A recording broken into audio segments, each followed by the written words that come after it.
All right. Welcome. My name is Kevin Sheen. I am the Publicity and Marketing Manager for the Shoreline Lake Forest Park Arts Council. I'm also the coordinator for the Shoreline Short Film Festival. If you haven't heard yet, we are having a drive-in movie theater set up here in Shoreline starting on June 20th. The first date will be all locally made short films, including our special guests here today. I will just, yes, Kendra and Sherrill is here with us. We're very lucky to have her, right? Oh, yes, um, thank you. just a quick synopsis of your film. It's called A Dreamer's Melody. It's about a girl, but it's about a trip to the movie theater that sparks a passion for a young girl and her shoes. When you are the writer and director of this short film, did you film it here in Seattle, or was that in a different part of the state? Yeah, we actually filmed it in Spokane. When I made it, I was living in Spokane at the time, so it's still Washington local, so. For sure, yeah. How's that transition been, moving from Spokane to Seattle? It's been good. I miss my Spokane film family, but I've been embraced by the Seattle film family, and I love the nature over here, and it's just been really fun to grow a whole nother network of people and, different organizations to get involved in. It's very overwhelming at first, but I'm starting to feel like I fit in, so yeah. It's been good. Cool. Yeah. Well, welcome. Yeah, we're hitting our stride now with the summer rolling around here, so yes, very excited. That's the best part. So in terms of the kind of lifespan of this film, what year? So you finished it a year or two ago? I'm trying to recall. It's made its rounds in quite a bit of film festivals. Yeah, it's awesome. Almost, I feel like it's almost 2 years old. It's done with its film festival run, except for this Saturday. Yeah, right. Yeah. Yes, it's coming back. But yeah, it actually made it for a competition. It was for like a Sundance Emerging Filmmakers competition. Didn't get in, but that's totally fine, because then I had like a film that I had not even planned on making. I made the whole thing within a month, like from writing to turning it in. It just took a month. And so it was very crazy and chaotic, but I had a great team that helped make it happen. And then I just started submitting it, and it really found its place in children's film festivals and children's blocks. And so I really embraced that and just had so much fun going to all these different kids film festivals, and have kids are the best audience ever, because their reactions during watching films are so genuine. Their questions are just the sweetest. And so I had a really good time just taking it to a bunch of different children's film festivals. It ended up being even bigger of a gift, because it kind of got me noticed by like a Pixar producer, and we got invited to Pixar, my partner Adam and I, and we got a tour and talk with him, and he just like loved it. And so that was like the best day of my life, because that's like the dream. And then I've been able to meet so many cool people like you, like touring it around. And so it's only 4 minutes long. It's like the shortest little thing, but it's lasted for so long and given me so many special friendships and relationships. So I'm very grateful for that. Very cool. Yeah. So you mentioned your partner, Adam. He worked on the film as well. He was the director of photography. And did he also do sound recording? Yeah. Okay. He helped sound design. So. Okay. Yeah. Nice. Very cool. Yeah. How is that working relationship and living relationship, maybe? Like. Yeah. No, it's great. Yeah, he's my partner of 5 years, and we just also happen to be collaborators, and so it's really great because he's very technical and I'm not, and so I can like go blah and he can make it look pretty on the screen. Yeah. Well, and so yeah, it's great. And this film particularly was really difficult because I had this idea that everything took place on the ground, like from a shoes perspective. The only thing you see throughout the entire film are shoes. And when you're writing that, it's like, oh, this will be easy. And then when you're actually in production, it's a lot harder than you think. And he did a really good job at making it work. He was on the ground a lot, but it turned out great. And so I'm very, very grateful for him. That's awesome. I actually had that exact question that I've written down here. I was like, for Adam, I think it was, oh yeah, Adam, what was it like having the camera always so low to the ground? Did your back hold up? Yeah, it was difficult. Yeah. It was, I mean, we always had to keep it on a sandbag too, to protect the camera. So it was a lot of logistical thought, in my mind, I got the camera lower. Like I thought we could get even lower than we did. And he's like, no, that's not how physics of cameras work. And so it was a lot of problem solving on the set, and like shooting different angles that I had not thought of, a lot of problem solving, but it ended up turning out quite nice. So yeah. Awesome. Well, and kind of going back to the overall recognition that the film has received, I mean, has it been what you imagined it would be, or did it kind of surpass your initial goals for it? Definitely surpassed. I had no idea that it would do so well. Again, I made this for a competition, like as an entry, and then when I didn't get in, I was like, okay, well, I got a film, might as well start submitting it, and it just surpassed my expectations. And it's so special to me because it really narrowed down my focus to children's content. Like I've always been such a whimsical, happy person. I love making films that make people smile, but I never connected those dots that like, oh, like making content for children is probably what I'm meant to be doing. And this film really solidified that for me because it started doing so well in the different children's blocks and stuff. So yeah, it's very special to me. Yeah, very cool. So kind of jumping into the drive-in aspect that we're going to be doing here starting on June 20th, which we're pretty excited about. Have you ever been to a drive-in before? Like I was thinking about it today, and like I can't even remember if I've been to one, or other than maybe watching movies in the backyard on a projector or something, but or like in the park at like volunteer park or something, but at a drive-in specifically, I don't know if I've ever been to one. What about you? Yeah, I was thinking about that today too, and I don't think I have, which is why I'm so excited to experience it. Where I grew up in Liberty Lake, Washington, and every summer there were, the summer movie sessions. So in the park, we have the big outdoor movie, and that was so special because, you pack up your blankets and your snacks and you go with family, and it's like the definition of summer. And so I'm so excited to finally go to a movie again because I really miss going to the movies. And then to be able to experience the drive-in aspect, I'm super, super excited. Yeah. Well, like us too. And we wanted to celebrate local filmmaking again, but we didn't quite know how to do that. Feature length ones are a little bit harder to find around here. But we have such a great, backlog of all these short films that we've kind of curated and juried over the years for the short film festival in Shoreline. And so we thought like it'd be kind of fun to kind of open up the vault and see what's in there. And kind of revisit some of those ratings and award winners, and yours was definitely up there in terms of the jury rating, and so and it was just a crowd pleaser in terms of the overall people's choice votes for it, even though it didn't win. It's up there. And so so we were like, let's get this one back. Thank you. I'm excited to see the other ones too. Like I just love to see what other filmmakers are making in the area, so it'll be a good time.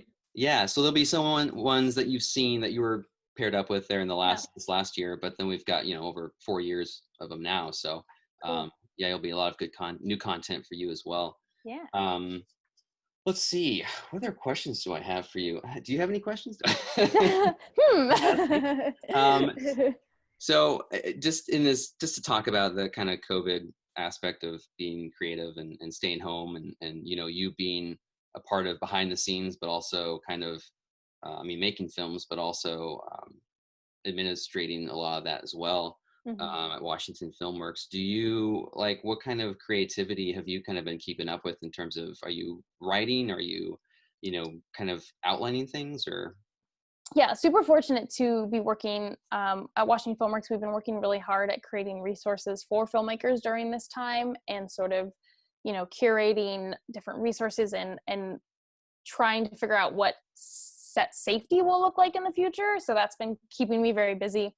But for personal things, like I really have been finally given the opportunity to write. I haven't written in a really long time. And there's this film that it's a children's film, and one of my mentors thinks it should be a television series, and I've never written a television series before. And so it's been a perfect time to really just hunker down and research and try to figure out how the heck to write a kids TV show.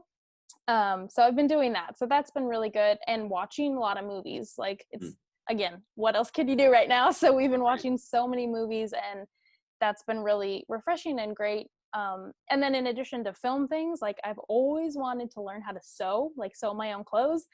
And I was like, all right, now's the time. And so I bought a sewing machine and I've just dove in, and it's very overwhelming, but it's very satisfying to like do something tactile and just make things during this time, whether it be writing or making clothes. So it's been really fruitful for me. Yeah, I'm very fortunate though. So, cause I know not everyone's in the same scenario, but right. yeah. Totally. Yeah. Plenty of time to kind of pick up those little weird creativity things that you can't put off, for forever until now. Exactly. A lot of baking too. I feel like everyone's making bread or learning different Yeah. recipes. So I've been baking a lot too. Okay. Any highlights in terms of recipes or things that really worked out well? Well, I attempted to make like a baguette, like French bread this weekend. It did not work. So not that. But a lot of cookies. I found like a really good banana chocolate chip recipe. So been doing that because everyone always has ripe bananas lying around. So Yeah. trying to figure out creative ways to, banana bread and cookies and all sorts of stuff. Cool. Right on. Yeah. Yeah, I wanted to get this question to before we start kind of getting too much away from the film that you've made. Casting feet and directing feet. Like, maybe you have a few pointers for folks who might want to get into that. Yeah, who want to make a feet film like Yeah. I did. Yeah, so it was a really weird question, like how do you cast a pair of feet, and especially because it was a cast of all kids.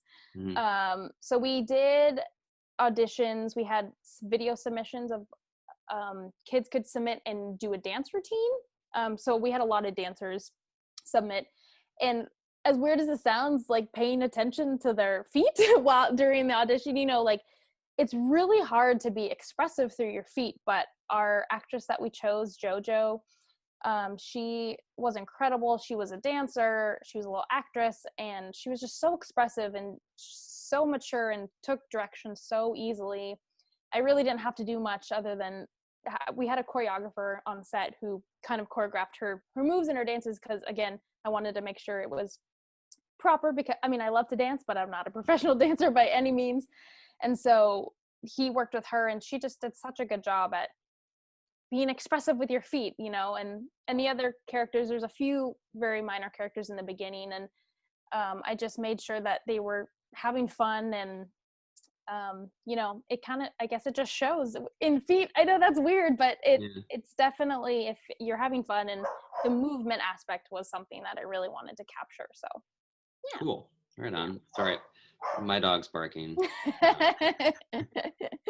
No worries. Not copying or what? Yeah. They're just everywhere. Yeah. Yeah. Very cool. Yeah. Well, and also thinking about Adam's role in terms of framing them and tracking them as they're dancing. Was that did that take a lot of rehearsal, or was it? And I know the music played a pretty big part too. Yeah. Did you add the music after? Because it really did match the steps with the actors and all of that. Yeah, that's actually a great question. We have a composer friend, and he is amazing, and he actually wrote the music before we even began anything. So I went to him and I was like, I want it to be, golden age of cinema, musicals, very, sweeping and beautiful, like do that. Again, I can't articulate, but he came back with this amazing little track. And then I gave that to our choreographer, and he sort of created a few little routines to it. And then we had our actress, practice with the routine and with the music and stuff. So the music actually came first. Okay. But I'm so glad it did, because you're right, it does kind of, it all carries through and it all is very in sync, and that's very intentional. Yeah. I just noticed, when she was kind of moving and with her feet, it actually really did sync up nicely with the music. It just made me think like what the order of that was. Yeah. Well, that's kind of neat. You went with that first. Well, let's see here. What other questions do I have for you? I don't know how you're doing on time here. I got all night. We're in quarantine. Yeah. I do want to ask you about this little Emmy that you apparently were a part of winning. Oh, yeah. For a TV show called Washington Grown. Yeah. Did you? I just heard about that the other day. Yeah. Through the social media. I was Um, like, well, that sounds pretty cool. I- yeah, it was cool. It was my first Emmy that I was like a part of, that I can kind of say is kind of mine because our team won. Yeah. So Washington Grown is an amazing show that I worked on for 2 years. It's on PBS and it's a nonfiction travel food show, which was like the dream we literally just travel across Washington visiting farms and restaurants, and it's all about Washington food and agriculture. And it was great. It was a great time. I really loved it. And I was the producer and editor of that show. And so, we had an amazing team, but it was a small but mighty team. And we enter the Emmys every year and we get nominated every year and Mhm. we never win. And so we finally won this year, and it was very, very exciting. And so I was like, oh, well, that's like my baby. It was my baby for 2 years. And so it was it was just a nice little reminder of why we do these things. Well, don't do it for awards, but just to Sure. be able to reconnect with that team that I was a part of, because I don't work there anymore, but it was a great little reminder of my Yeah. time. Very cool. How Yeah. did you do any kind of celebrating or?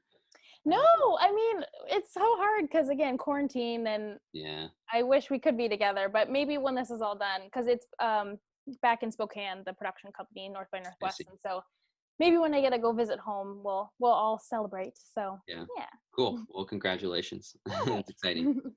Thanks. Well, we can start to wrap this up a little bit. Do you have anything you want to plug, or are you working on anything right now, or you I do. websites? There is another show I would love to plug if I Mhm. can. Good. It's a amazing children's show that I am the editor of, and it's local here to King County. And it's called Look, Listen, and Learn, and it's very special to our team. Our wonderful leader, Val. She's been trying to get the show made for 10 years, and we finally got the funding to do it last year. And the whole first season is on YouTube, and it's also on the Seattle channel, and I think one more local Seattle channel. But it's all about featuring Black and Indigenous people of color and kids, and it's for preschool age, and Mhm. it's all about educating them and about just living life, and how to deal with fear and stress and love and acceptance. And it's just so wholesome and wonderful. And so I'm trying to direct everyone to that right now, because it's definitely something that we all should be watching right now. So For yeah. sure. Cool. Well, awesome. That sounds Yeah. great. And so on YouTube, they can find it. What's the YouTube channel again? Look, Listen, and Learn TV. Look, Listen, and Learn TV. Okay. Yeah. Perfect. Cool. Yeah. Well, thank you so much for taking the time to be with Yeah. us today. This And was fun. well, you're going to be at the drive-in, right? Yes, we're very excited. Awesome. Yeah, tickets are available now. It's $25 per car. It's going to be at the Shorewood High School parking lot there, and your parking will start from 8 to 9 p.m. and then we'll start the shorts probably about 9:15. It's going to be a long day in terms of the sunlight being around, so you'll have to wait a little while. Getting text messages. So. No worries. So yeah, but we've got about I think 20 at this moment at 5:58 p.m. we have 20 tickets left. So Oh, I need to get mine then. Cool. anyone who wants them better jump on it. But Yeah, cool. yeah. So thanks again for being here, Kendra. Yeah, And we'll look forward to seeing you Saturday. And yeah, we'll sweet. see you around. Thank you. Thanks so much for having me. It was great to chat with you. Appreciate it. Thank you. Yeah. Bye.